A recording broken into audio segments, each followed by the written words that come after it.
السلام علیکم۔ کتابوں کی دنیا میں خوش آمدید۔ قمر اجنالوی کے ناول مقدس مورتی کی قسط نمبر 4 آپ کے پیش خدمت ہے۔ میں جلپنا کی بات سن کر دنگ رہ گیا۔ مجھے حیرت اور خوشی کی سنسنی سی محسوس ہوئی۔ ہر لکھنے والا، چاہے وہ شاعر ہو یا کہانی نویس، اپنی تعریف سن کر خوش ضرور ہوتا ہے۔ اس کے لیے یہ احساس راحت بخش ہوتا ہے کہ لوگ اسے اس کی تحریروں کے حوالے سے جانتے ہیں اور پسند کرتے ہیں۔ میں نے بہت خوشی سے کہا، یہ تو میرے دھن بھاگ ہیں کہ تم مجھے پہلے ہی جانتی ہو۔ شاسترو نے گرہ لگائی، پربھو، جلپنا صرف جانتی ہی نہیں بلکہ آپ کو دیکھنا اور ملنا بھی چاہتی تھی۔ میں نے شاسترو سے کہا، میں اپنی بھول پر پہلے ہی معذرت کر چکا ہوں۔ کیوں پنا، تم نے مجھے معاف کر دیا ہے نا؟ کیسی بھول، کیسی معافی کیشب بابو، مجھے شرمندہ نہ کریں۔ آپ تو ایک مہان آدمی ہیں۔ یہ کیا کہہ رہی ہو تم؟ میں تو ایک چھوٹا سا آدمی ہوں۔ شہر میں نوکری نہیں ملی، اس ویرانے میں آ گیا۔ جلپنا نے گفتگو کا سلسلہ جاری رکھنے کے خیال سے پوچھا، یہ رتنا گری کی وادی کیسی لگی آپ کو؟ میں نے جواب دیا، پہلے پہل تو پریشان ہوا کہ شہروں سے کالے کوسوں دور کہاں آ گیا، مگر 1-2 دن کے اندر ہی بہت سی باتوں کا انکشاف ہوا ہے۔ اب تو یہ جگہ بڑی سندر لگ رہی ہے۔ یہاں شاسترو ہے، اس کی سیامی بلی سومی ہے، بھگوان بدھ کا مندر ہے جہاں ہر منگل کو ناچ پوجا ہوتی ہے، اور تم جیسی نرتکی ہے جس کا ناچ دیکھ کر بھگوان اور دیوتا بھی وجد میں آ جاتے ہوں گے۔ کیا بتاؤں، یہ رتنا گری تو سپنوں کی نگری معلوم ہوتی ہے۔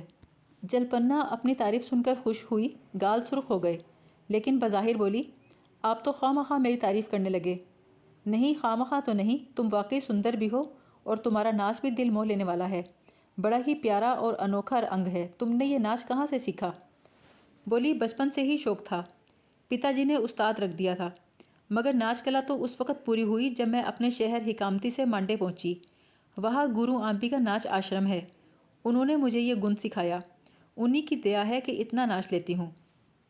اچانک اس کے ہونٹوں پہ ایک سسکی ابھری اور وہ اداس سی ہو گئی۔ کیا ہوا؟ کچھ نہیں کیشب بابو، بس بچپن یاد آ گیا۔ میں نے چھوٹی سی عمر میں ہی بڑے دکھ اٹھائے ہیں، ماں باپ کے سائے سے محروم ہو گئی۔ اگر ناچ کا شوق نہ ہوتا تو شاید کبھی کی مر گئی ہوتی۔ یہ کیا کہہ رہی ہو؟ مرے تمہارے دشمن؟ معلوم ہوتا ہے میری طرح تم بھی بہت دکھی ہو۔ کیا مجھے اپنے جیون کی کہانی نہیں سناؤ گی؟ چھوڑیے کیشب جی، بڑی طویل اور الجھی ہوئی کہانی ہے میری، سنیں گے تو آپ بھی الجھ جائیں گے۔ اب تو ناچ ہی میرے جیون کا سکھ چین ہے۔ اس نے بات کا رخ بدلا اور بولی، آپ کو برا نہ لگے تو ایک بنتی کروں؟ کہو کیا بات ہے؟ آپ ناچ ودیا کے بارے میں بہت کچھ جانتے ہیں، کیا مجھے سکھائیں گے؟ مگر میرا علم تو صرف کتابوں تک محدود ہے، اور کتابوں کی باتیں تجربے سے الگ ہوتی ہیں۔ پھر بھی کیا ہے، جو کچھ آپ جانتے ہیں مجھے بھی سکھا دیں۔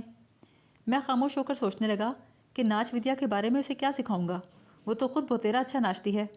مجھے خاموش دیکھ کر بولی، ساؤگاری میں ناچ کلا کو جاننے والا کوئی نہیں۔ میں نے سنا ہے اگر کلاکار سیکھنا سمجھنا چھوڑ دے تو اس کے گن کو زنگ لگ جاتا ہے۔ آپ تھوڑا سا وقت دے دیا کریں تو کچھ سیکھنے اور سمجھنے آ جایا کروں گی۔ میں نے کہا، اگر میں تمہاری سیوا کر سکوں تو مجھے خوشی ہوگی۔ پنا جی، میں ہر خدمت کے لیے حاضر ہوں، مگر ابھی تک یہ معلوم نہیں ہو سکا کہ ساؤگاری میں مجھے کیوں بلایا گیا ہے اور میرے فرائض کیا ہیں۔ سروپ جی چند روز تک کام کے بارے میں آگاہ کر دیں گے تو پتہ چلے گا مجھے یہاں کیا کرنا ہے، تبھی میں کوئی وعدہ کر سکوں گا۔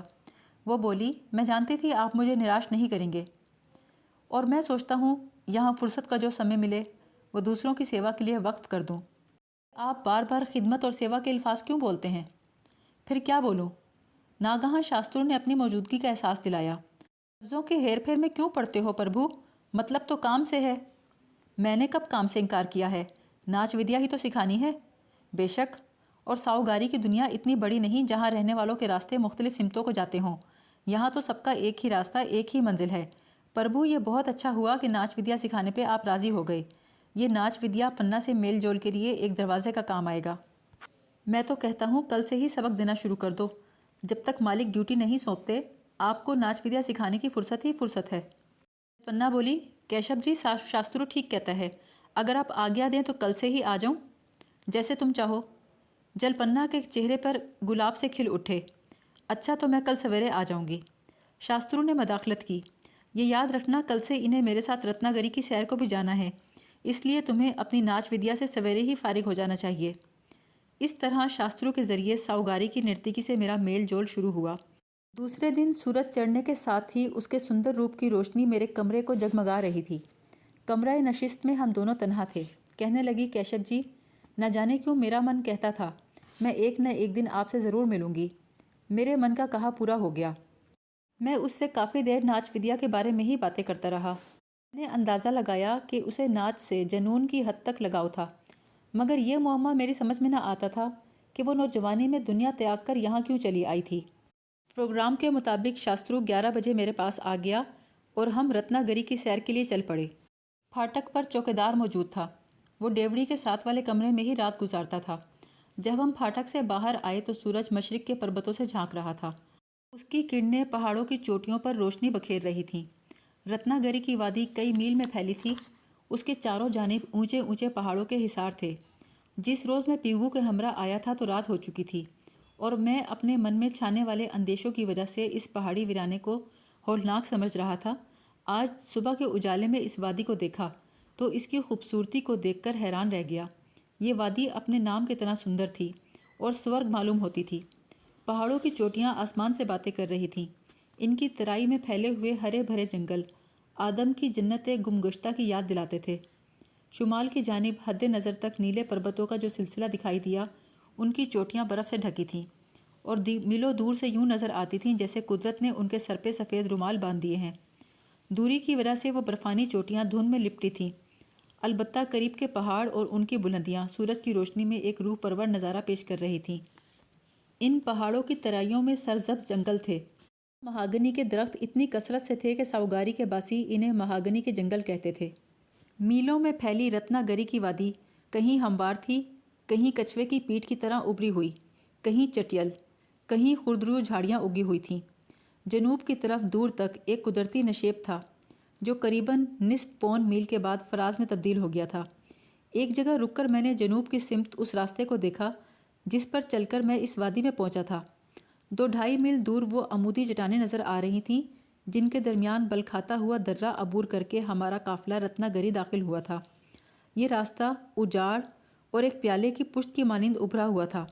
اس جانب پہاڑ بھی زیادہ تر چٹیل تھے جن پر کہیں کہیں چھتری دار درخت تھے۔ رتنا گری کی باقی 3 اطراف سرسبز و شاداب تھیں۔ چلتے چلتے میرے ذہن میں ایک سوال ابھرا، شاسترو، کیا ان جنگلوں میں جانور نہیں؟ کیوں نہیں، لومڑیاں، ہرن، چکارے، خرگوش سبھی ہیں۔ کبھی کبھی کوئی برفانی ریچھ بھی آ جاتا ہے، مگر درندے ان جنگلوں میں نہیں ہیں۔ یہ تو حیرت کی بات ہے۔ اس میں حیرت کی کون سی بات ہے؟ ارے جہاں ہرن اور چکارے ہوں، جنگلوں کے درمیان برفانی چشمے بہتے ہوں، شیر چیتے باغ ضرور آتے ہیں۔ ایسی وادیاں تو درندوں کی جنت ہوتی ہیں جہاں شکار بھی ہو اور پانی بھی، انہیں اور کیا چاہیے؟ شاسترو نے آنکھیں پھیلا کر عجیب سے انداز میں کہا، پربھو، کیا دنیا جہان کی سبھی باتیں جانتے ہو؟ آپ بدھ دھرم کے گیانی ہو، تاریخ کے ماہر ہو، جس کی وجہ سے مالک آپ کی تعریف کرتے ہیں۔ پھر آپ ناچ کلا کے گن بھی جانتے ہو جن کے کارن پنہ آپ کی دیوانی ہوئی پھرتی ہے۔ آپ جنگلوں اور جانوروں کے بارے میں یہ باتیں بھی جانتے ہو جیسے آپ کی عمر جنگلوں میں گھومتے اور شکار کھیلتے گزری ہے۔ میں مسکرا دیا، ارے شاسترو، یہ باتیں تو آدمی عقل سے جان ہی لیتا ہے۔ تو مجھے ان جنگلوں کے بارے میں بتا۔ میرے حساب سے تو یہاں درندے ہونے چاہیے تھے، پھر ہے کیوں نہیں؟ وہ اس لیے پربھو کے رتنا گری کے ارد گرد بڑے اونچے پہاڑ ہیں۔ جو درندے یہاں پہلے رہتے تھے انہیں ختم کر دیا گیا۔ 3 صدیاں پہلے جب اس وادی میں ساؤگاری کی عمارت تعمیر ہوئی، ان جنگلوں میں انسان کے ساتھ ساتھ درندے بھی تھے۔ ساؤگاری کے بعض بھکشو ان کا لقمہ بنے، جس کی وجہ سے بہت سے بھکشو روبا اور باٹی پارا چلے گئے، مگر ساؤ خاندان کے بزرگوں نے شکاریوں کو دعوت دی اور تمام خطرناک درندوں کا خاتمہ کروا دیا۔ چند سال پہلے نہ جانے کہاں سے ایک پہاڑی چیتا آ گیا تھا جس نے بہت سے ہرن اور چکارے مار دیے، مگر ایک برفانی ریچھ کے ساتھ مقابلے میں چیتا اور ریچھ دونوں مر گئے۔ اس کے بعد کبھی یہاں کوئی درندہ نہیں آیا۔ شاسترو کی باتیں سننے کے بعد اس خیال کی تصدیق ہو گئی کہ یہاں درندے کسی وقت ضرور آباد رہے۔ چونکہ شروع میں ہی ان کا خاتمہ کر دیا گیا لہٰذا ان کی نسل آگے نہیں چلی، لیکن پھر بھی کبھی کوئی بھولا بھٹکا باگھ، چیتا اس سورگ میں آ سکتا ہے اور رتنا گری کے جنگلوں میں رہنے والے جانوروں کے علاوہ ساؤگاری کے باسیوں کے لیے بھی خطرہ بن سکتا ہے۔ کوئی 1 گھنٹے بعد ہم مشرقی پربت کی ترائی میں پہنچ گئے اور گھنے جنگل کے کنارے کنارے پھرتے رہے۔ جنگل کا نظارہ اتنا دل فریب تھا کہ جی چاہتا تھا یہیں ایک کٹیا بنا کر آباد ہو جاؤں۔ مہاگنی کے علاوہ یہاں ربر کے بھی درخت تھے۔ ایک جانب دور تک نرکلوں کا بیلا تھا۔ چند ایک چکارے پھرتے نظر آئے جو گردن اٹھا کر ہمیں حیرت سے دیکھتے رہے، پھر گھاس چرنے میں مصروف ہو گئے۔ یہ سیر میرے دل کو اتنی بھائی کہ میں ہر روز رتنا گری کے کسی نہ کسی جنگل کا رخ کرتا۔ جلپنا صبح کے وقت میرے کمرے میں آ کر ناچ کلا کے بارے میں میری کتابی ودیا سننے آ جاتی تھی۔ میں نے اسے اس کی رام کہانی سنانے پر مجبور نہیں کیا۔ میری خواہش تھی وہ خود ہی کسی روز اپنے جیون کی کتاب میرے سامنے کھول دے۔ البتہ اس عرصے میں مجھ پر یہ حقیقت بالکل واضح ہو گئی کہ وہ ساؤگاری میں بھگوان کی داسی کہلاتی ہے اور بڑی عزت کی نظروں سے دیکھی جاتی ہے۔ وہ یہاں صرف سروپ ساؤ جی یا پروہت گنجال کی پابند ہے اور اپنے بھکتی ناچ کی وجہ سے سب کے دلوں پہ حکومت کرتی ہے۔ ایک دن میں شاسترو کے ہمراہ مہاگنی کے جنگل سے لوٹ رہا تھا کہ اس نے اچانک پنا کا ذکر کر کے مجھے حیران کر دیا۔ پربھو، جب آپ ساؤگاری نہیں آئے تھے تو پنا بہت کم باہر نکلتی تھی، اپنا سارا وقت بھکتی پوجا میں گزارتی تھی، لیکن اب وہ خاموش ہو گیا۔ میں نے پوچھا اب کیا ہے؟ وہ رک کر عجیب نظروں سے مجھے دیکھنے لگا۔ اس کی آنکھوں میں شبہ سا تھا۔ پھر اس نے دبے دبے لفظوں میں جواب دیا، اب اس کا زیادہ وقت آپ کے پاس یا آپ کے انتظار میں بیتتا ہے اور یہ کوئی اچھی بات نہیں۔ صاف صاف بات کر شاسترو، تو کیا کہنا چاہتا ہے؟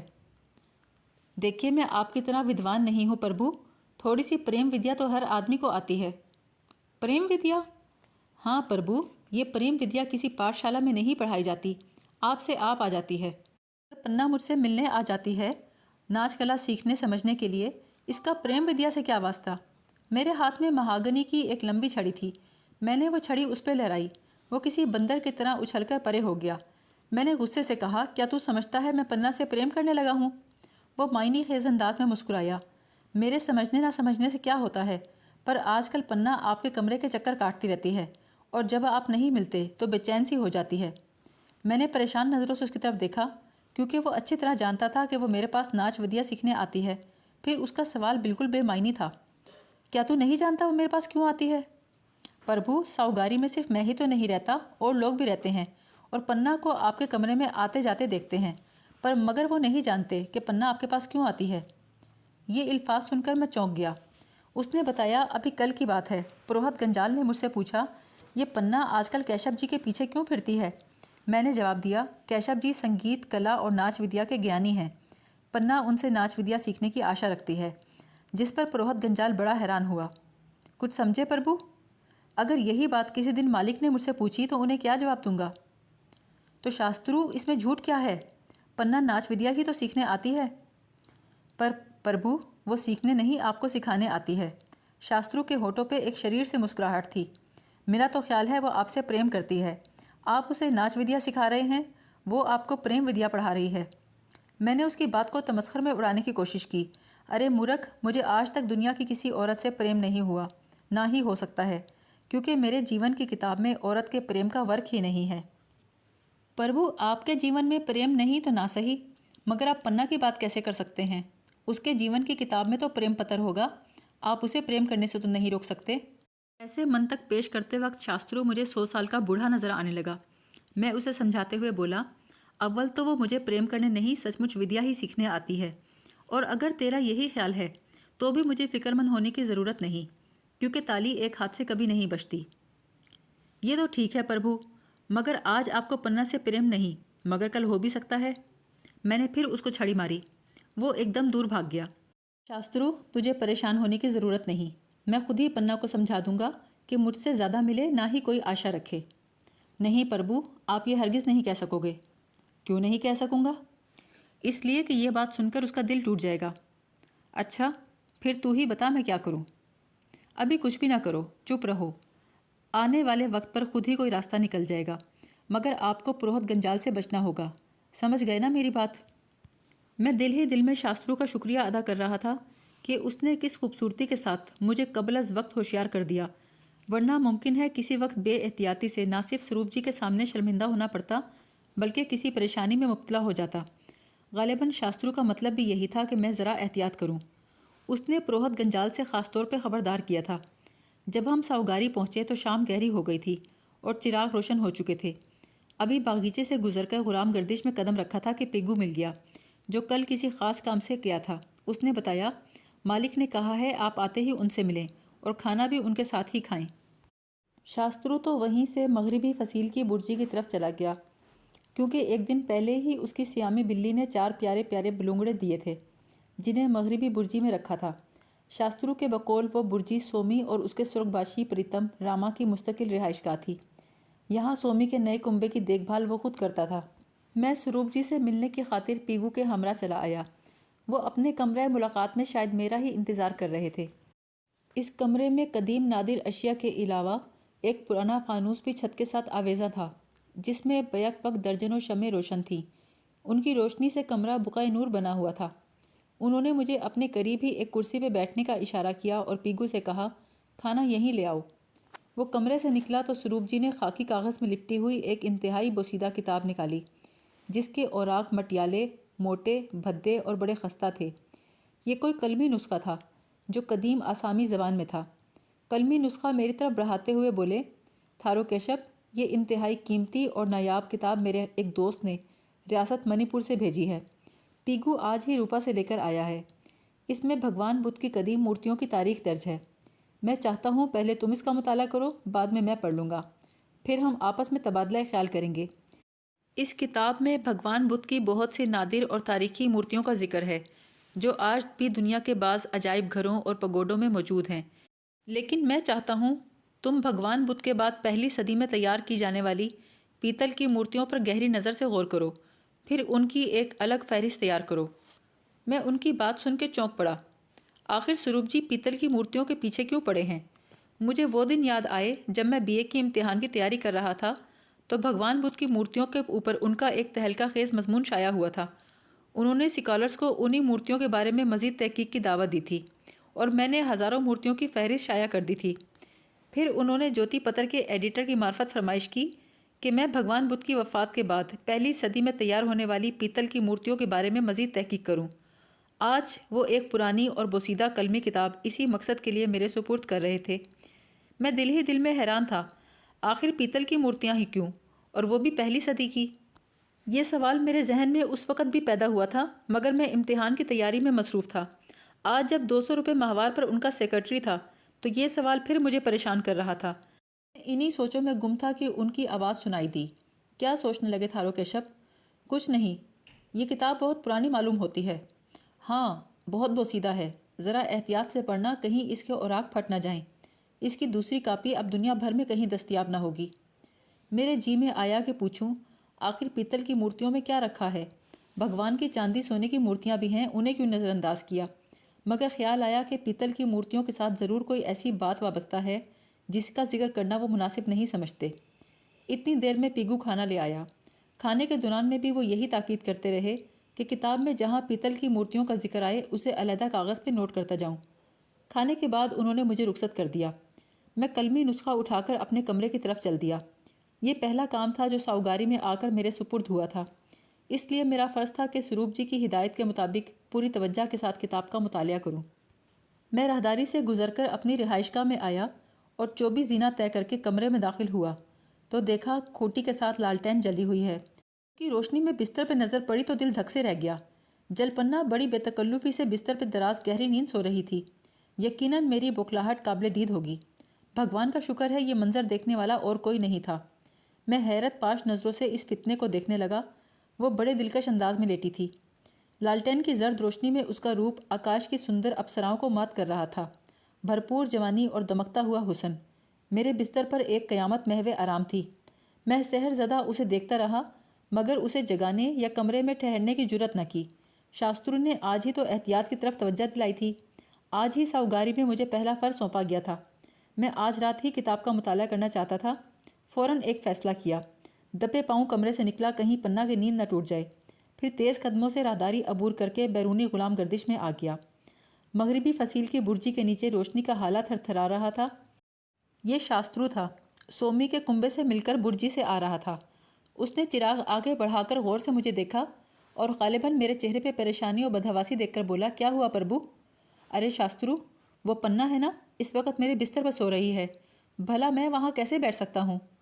دیکھا پربھو، میری بات سچ نکلی نا، اسے ضرور آپ سے پریم ہو گیا ہے۔ پریم کو گولی مار، اب میرا کوئی بندوبست کر۔ کیا کروں؟ یہاں کوئی ایسا کمرہ نہیں جہاں میں اطمینان سے بیٹھ کے کچھ کام کر سکوں؟ سروپ جی نے آج ہی یہ کتاب دی ہے، میں اسے رات کو پڑھنا چاہتا ہوں۔ پربھو، اصل کتاب کو تو آپ نے پڑھا ہی نہیں، اسے بستر پہ کھلی چھوڑ کے آ گئے ہو۔ میرے پاس فضول باتوں کے لیے وقت نہیں، کسی ایسے کمرے میں لے چل جہاں میں رات گزار سکوں۔ میں پنہ کو جگا کر بے آرام نہیں کرنا چاہتا۔ تو مطلب یہ ہوا پنہ سو رہی ہے اور آپ کے من میں اس کی چنتا جاگ رہی ہے۔ پربھو، سیانے تو کہتے ہیں شاسترو کے بچے چپ رہ اور جو کچھ میں نے کہا ہے صرف وہ کر۔ وہ بولا، آؤ میرے ساتھ۔ اپنے ہمراہ مجھے لے کر وہ ایک تنگ سی راہداری میں گھس گیا جو عمارت کے شمالی حصے میں تھی۔ وہاں اس نے ایک کمرے کے کیواڑ کھولے۔ میں نے دیے کی روشنی میں کمرے کا جائزہ لیا۔ 3 کرسیوں کے علاوہ وہاں ایک کاؤچ بھی تھا اور فرش سے صرف 3 فٹ کی اونچائی پر دیوار پر ایک تاکچہ تھا جس میں شمعدان رکھا تھا۔ شاسترو نے کاؤچ کی طرف اشارہ کیا۔ پربھو، اس پر سو جاؤ گے؟ یہ تو بالکل ٹھیک ہے، پھر میں بستر کا بندوبست کرتا ہوں۔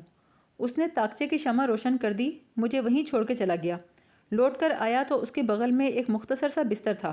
اس نے وہ کاؤچ پہ بچھا دیا اور بولا، کوئی اور چیز رہ گئی ہو تو بتاؤ، وہ بھی لے آؤں۔ میں نے کہا، کسی چیز کی ضرورت نہیں، صرف دیا سلائی دے جا۔ اس کے جاتے ہی میں نے دروازے کی کنڈی چڑھا دی، پھر تکیے سے کمر لگا کر کلمی کتاب کھولی اور آرام سے ورق گردانی کرنے لگا۔ اوراق اس قدر بوسیدہ تھے کہ ذرا سی بے احتیاطی سے پھٹنے کا اندیشہ تھا۔ جو آسامی زبان استعمال کی گئی تھی اس میں قدیم تبتی زبان کے علاوہ برما کی کاچن ریاست کی پرانی بولی کے بھی بے شمار الفاظ تھے جو میری سمجھ سے بالا تھے۔ یہ کتاب کسی بدھ بھکشو نے 1 صدی قبل لکھی تھی۔ بھگوان بدھ کی ان نادر مورتیوں کی تاریخ بیان کی تھی جو ان کے سرگباش ہونے کے بعد یادگار کے طور پہ بنائی گئیں۔ اس نسخے میں زیادہ تر سنگ و چوب کے علاوہ سونے، چاندی اور سندل کی مورتیوں کا ذکر تھا، اور یہ بتایا گیا تھا کہ وہ دنیا کے کون کون سے عجائب گھر میں موجود تھی۔ کہیں کہیں پیتل کی مورتیوں کا حال لکھا تھا جن میں سے اکثر 2 صدی کے بعد تیار ہوئی تھیں۔ مصنف نے بڑی محنت اور تحقیق سے کام کیا تھا۔ آدھی رات تک مطالعہ کرتے کرتے میں نے پیتل کی 3 ایسی مورتیوں کا سراغ لگا لیا جو پہلی صدی میں بنائی گئی تھیں۔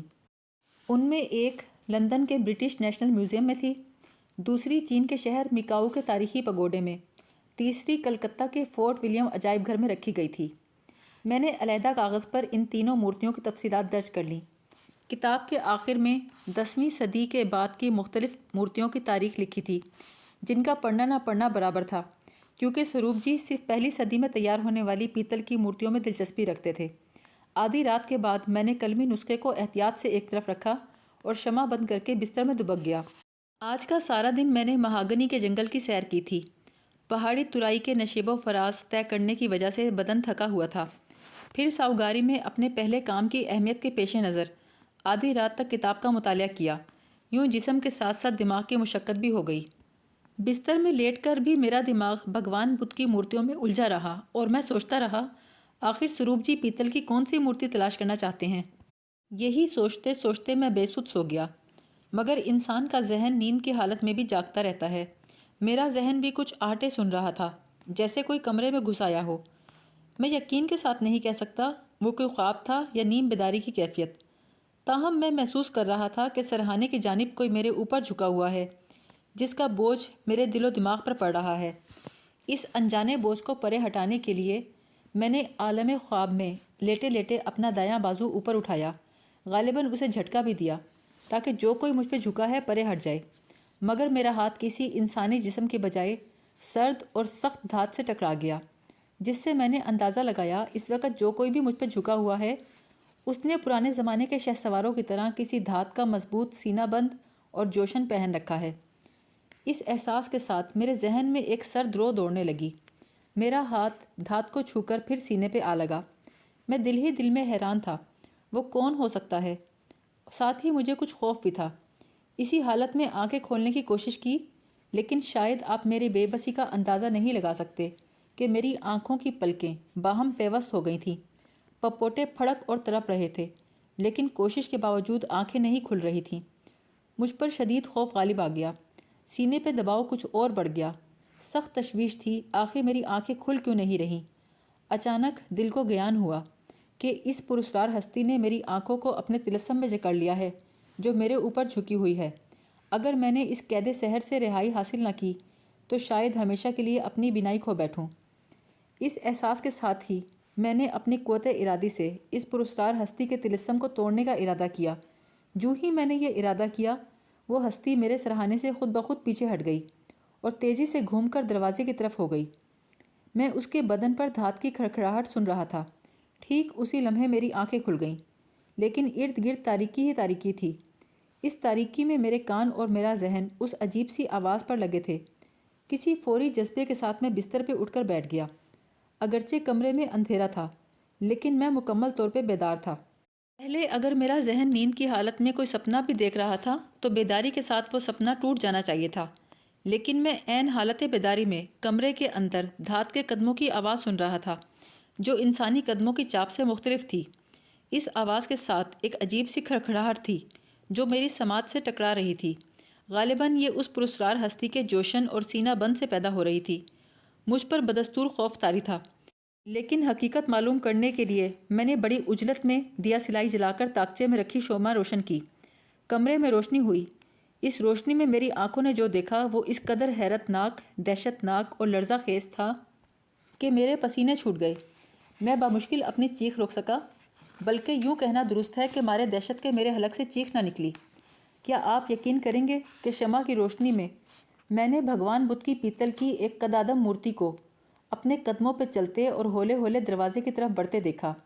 یہ ایسا خوفناک نظارہ تھا کہ میں کانپنے لگا۔ اس دہشت انگیز نظارے نے ایک بھیانک حقیقت واضح کر دی کہ یا تو میں ابھی تک بھی کوئی ڈراؤنا سپنا دیکھ رہا ہوں، یا پھر جو کچھ میں نے سپنے میں دیکھا تھا دراصل وہ اسی خوفناک حقیقت کا ایک حصہ تھا۔ لیکن میری بیداری کا ثبوت وہ شمع تھی جو تاکچے میں روشن تھی، جس کی روشنی میں پیتل کا بھگوان اپنے پاؤں گھسیٹتا ہوا دروازے کی طرف جا رہا تھا۔ میرے دیکھتے ہی دیکھتے بھگوان کی مورتی نے پیتل کا بازو بڑھا کے دروازہ کھولا اور کمرے سے باہر نکل گئی۔ کیواڑ ہلکی سی چرر کے ساتھ بند ہو گئے۔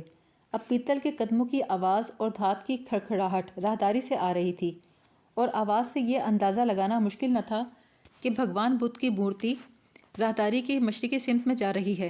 شاید وہ اسی سمت سے آئی تھی۔ میرے جی میں آیا کہ بستر سے اٹھ کے دروازے پہ جاؤں، باہر نکل کر دیکھوں کہ پیتل کی ایک بے جان مورتی آپ ہی آپ کس طرح چل رہی ہے، لیکن مجھ پہ خوف اس قدر غالب تھا کہ میں جنبش بھی نہ کر سکتا تھا۔ میں اپنے جاگتے اور بیدار ذہن کے ساتھ بستر پہ گمسم تھا۔ راہداری سے ابھرنے والی کھڑکھڑاہٹ اور پیتل کے قدموں کی چاپ مجھے سنائی دے رہی تھی، جو بتدریج دور ہو رہی تھی۔ اچانک راہداری کا وسطی دروازہ کھلنے کی آواز آئی۔ غالباً مورتی راہداری کے مشرقی حصے میں داخل ہو گئی تھی۔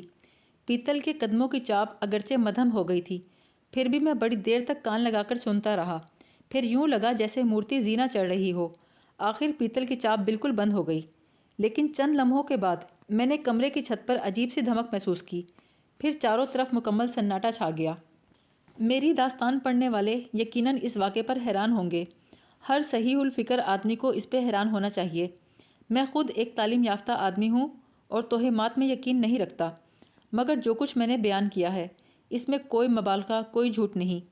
پیتل کی ایک مورتی کو زندہ انسانوں کی طرح چلتے پھرتے دیکھ کر مجھ پر جو کیفیت گزری اسے الفاظ میں بیان کرنا مشکل ہے۔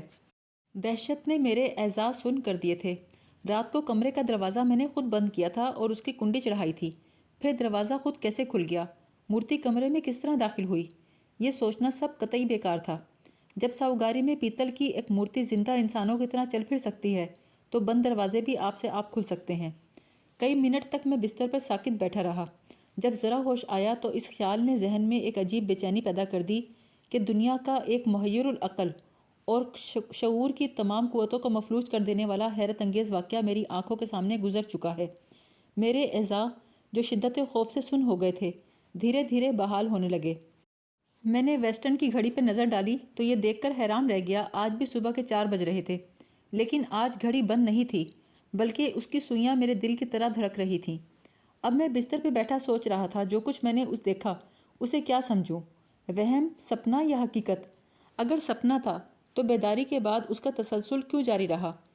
میں جتنا اس واقعے پہ غور کرتا اتنا ہی میری حیرت اور پریشانی بڑھ جاتی۔ کبھی خیال آتا کہ کہیں یہ میرا وہم تو نہیں، لیکن دل و دماغ کے ساتھ میری آنکھوں کا بھی یہی اصرار تھا کہ جو کچھ میں نے دیکھا بقائمی ہوش و حواس دیکھا، خواب کہہ کر اس حقیقت کو جھٹلایا نہیں جا سکتا۔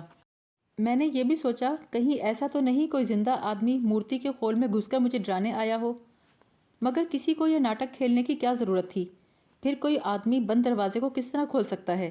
اور سب سے عجیب بات یہ کہ میں نے مورتی کو جس طرح گھسیٹ گھسیٹ کر چلتے دیکھا وہ کسی انسان کی رفتار سے قطعی مختلف تھی۔ وہ چال کسی آدمی کی ہرگز نہ تھی، یوں لگتا تھا جیسے کوئی روح چل رہی ہے۔ میں نے فیصلہ کیا کہ کسی سے بھی اس عجیب و غریب واقعے کا ذکر نہیں کروں گا، البتہ یہ تحقیق ضرور کروں گا کہ میں نے جو کچھ دیکھا اس میں کچھ سچائی بھی ہے یا سب میرے ذہن کی ترتیب دی ہوئی ایک کہانی ہے جسے میں نے سپنے میں دیکھا ہے، یا مسلمانوں کی مذہبی اصطلاح میں کہوں تو عالم کشف میں دیکھا ہے۔